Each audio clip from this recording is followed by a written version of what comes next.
आज पढ़ने वाले हैं बहुपद। बहुपद कितने प्रकार के होते हैं और इससे बार बार एग्ज़ाम में क्वेश्चन पूछा जाता है। तो बहुपद 3 प्रकार के सामान्यतः पूछा जाता है, जिसमें पहला होता है रैखिक बहुपद, दूसरा द्विघात बहुपद, तीसरा त्रिघात बहुपद। इसमें रैखिक बहुपद का शून्यक घात पूछा जाता है, द्विघात बहुपद का शून्यक घात पूछा जाता है, त्रिघात बहुपद का शून्यक और घात पूछा जाता है। तो चलिए आइए देखते हैं क्या क्या एग्जाम में पूछने की संभावना है, पूछा जाता है। रैखिक बहुपद का व्यापक रूप। तो रैखिक बहुपद का व्यापक रूप ax प्लस b बराबर 0, जहां a नॉट इक्वल 0 होता है। अब इसमें रैखिक बहुपद का घात पूछा जाएगा।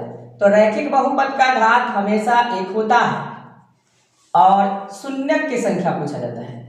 रैखिक बहुपद के घात और शून्यक, तो शून्यक भी 1 होता है और घात भी। जैसे देखिए यहाँ ax प्लस b है, तो x पे पावर नहीं है, तो यहाँ पर 1 छिपा हुआ है, इस पे 1 छिपा हुआ है और इसी को घात कहते हैं। और इसको जब हल पूछा यानी शून्यक पूछा जाएगा, तो यहाँ देखिए ax प्लस b बराबर 0, तो ax और b जब उधर जाएगा तो माइनस हो जाएगा, क्योंकि इधर प्लस है, तो x बराबर माइनस b बटे a, यानी इसका एक शून्यक, यही x का जो वैल्यू होता है वही इसका शून्यक कहलाता है। तो रैखिक बहुपद का घात 1 होता है, जो पावर इसका कहलाता है वही पावर 1 है, और इसका शून्यक हल करने के बाद 1 आया है, तो इसका शून्यक 1 होगा। फिर आइए द्विघात बहुपद देखते हैं। द्विघात बहुपद का व्यापक रूप। तो द्विघात बहुपद के व्यापक रूप भी बार बार एग्जाम में पूछा जाता है। तो द्विघात बहुपद का व्यापक रूप होता है ax square plus bx plus c बराबर 0, जहाँ a नॉट इक्वल 0 होगा, यानी कि a का वैल्यू 0 के बराबर नहीं होगा। a का वैल्यू 0 के बराबर हो जाएगा तो ये द्विघात बहुपद नहीं कहलाएगा। अब इसमें घात पूछा जाएगा, तो द्विघात बहुपद का घात देख रहे हैं कि जो सबसे बड़ा पावर यहाँ 2 है, इसी को घात बोला जाता है। तो घात 2 हो गया, और शून्यक पूछा जाए तो शून्यक भी 2 होता है, यानी 2 होता है। यानी इसको द्विघात बहुपद को हल करने पर x का वैल्यू 2 निकलता है, 2 संख्या में होता है, यही हुआ। अब इसको शून्यक को फिर देखिए, एक शून्यक को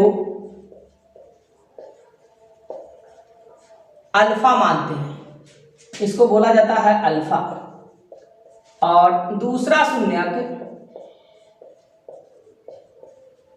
इसको बीटा माना जाता है, इसको बीटा पढ़ते हैं, अल्फा और बीटा। दूसरा शून्यक बीटा होता है। इसमें बार बार योगफल पूछा जाता है, तो द्विघात बहुपद के शून्यकों का योगफल, द्विघात बहुपद के शून्यकों का योग पूछा जाएगा, योगफल। तो योगफल अल्फा प्लस बीटा होता है, जिसको माइनस b बटे a एक सूत्र है, और ये बार बार इस पर प्रश्न भी पूछा जाता है। और दूसरा गुणनफल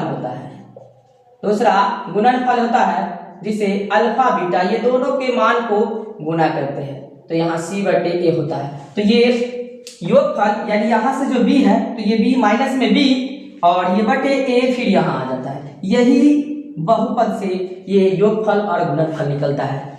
फिर द्विघात बहुपद पूछेगा तो लिखिएगा, चूंकि द्विघात बहुपद px, जब द्विघात बहुपद शून्यकों का योगफल, कभी कभी शून्यक दे देता है, उससे कहता है द्विघात बहुपद ज्ञात करने के लिए, तो कभी योगफल और गुणनफल देता है तो उससे पूछेगा। तो द्विघात बहुपद का फॉर्मूला होता है x square minus alpha plus beta x plus alpha beta, और इस पर द्विघात बहुपद ज्ञात किया जाता है। जैसे एक सवाल लेते हैं, द्विघात बहुपद ज्ञात करें। द्विघात बहुपद ज्ञात करें जिनके शून्यकों का योगफल 5 तथा गुणनफल 6 हो। तो यहाँ बहुपद ज्ञात करना है, तो इसमें देखिए योगफल दिया हुआ है, लिखेंगे अल्फा प्लस बीटा बराबर 5 और गुणनफल यानी अल्फा बीटा बराबर 6। तो फार्मूला लिखेंगे, चूंकि ये फार्मूला से ज्ञात करना होगा, द्विघात बहुपद p इंटू एक्स बराबर, फार्मूला यहाँ लिखना होगा x square minus alpha plus beta x plus alpha beta. अब एक्स स्क्वायर लिखेंगे माइनस अल्फा प्लस बीटा के मान, ये योगफल को कहते हैं, तो योगफल का मान 5 है, यहाँ 5 लिख देंगे, एक्स हुआ और प्लस का चिन्ह है, प्लस का चिन्ह देंगे। उसके बाद गुणनफल 6 है, तो ये 6 लिख देंगे और लिखेंगे इसीलिए p इंटू एक्स बराबर x square minus 5x plus 6, ये हमारा आंसर हुआ। और इस टाइप का क्वेश्चन पूछा जाता है। अब आगे देखिए त्रिघात बहुपद के बारे में पढ़ते हैं। त्रिघात बहुपद क्या होता है उस पर थोड़ा है, त्रिघात बहुपद के बारे में थोड़ा उसके बारे में भी जान लेते हैं।